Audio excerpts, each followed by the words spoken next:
Here, especially in the U.S., we spend so much on resources and going through so much stuff that it would take 4 more Earths to keep up with how much resources if everybody on the planet uses as much as we do.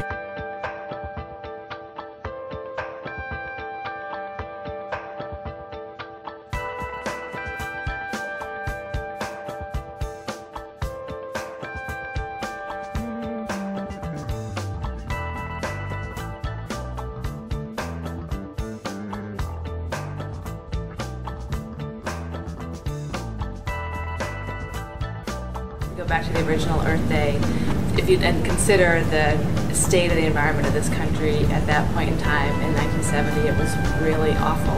And our government was swayed by enough citizens of this country to make some big changes. We established the Environmental Protection Agency, passed some laws about protecting the environment, and totally changed the direction our country was headed as far as how we treat our environment.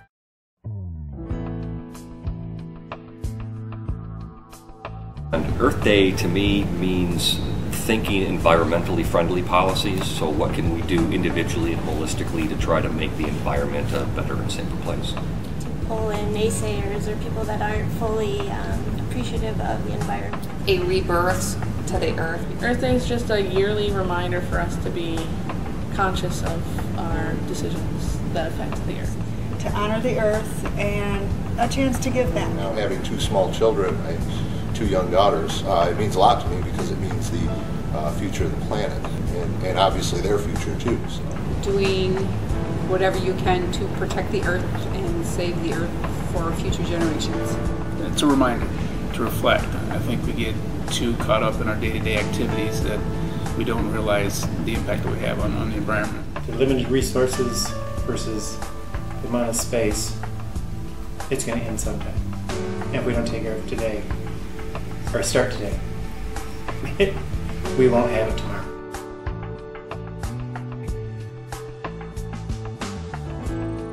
I use rainwater to water my flowers. Because our property is up on top of a hill, putting in a wind tower and then doing solar heat for our water. Obviously I try to not drive when possible. I try to bike during the warmer months of the year.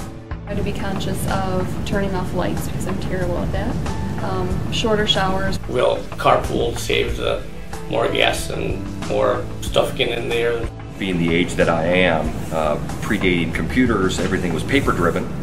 So I ended up having stacks and stacks of papers and copying lots of things and working from that paper-based process. Now I'm trying to transition into a more paperless situation where more things are handled on the computer. I try to be cognizant of how much I drive. I try to be cognizant of the things that I purchase and the packaging that's used in the things that I purchase. We do compost. We have our own garden. I'm turning off my computer on a daily basis. I bought a car that gets 40 miles per gallon so that I could reduce my fuel consumption. I do carpool to work with a coworker of mine.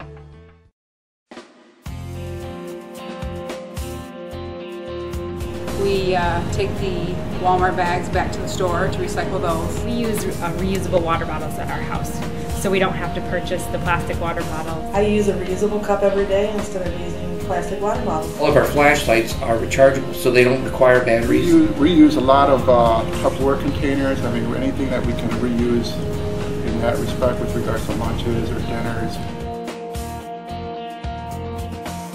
Growing up, I was not in a very eco-friendly household.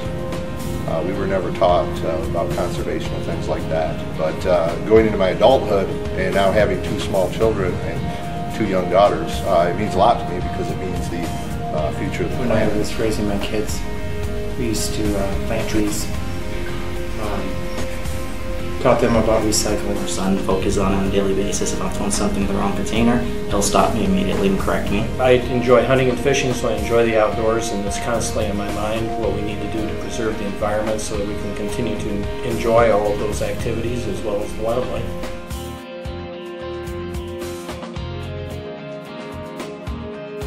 Just this past year though, in our area we do go through a lot of boots. We have to wear steel-toe boots.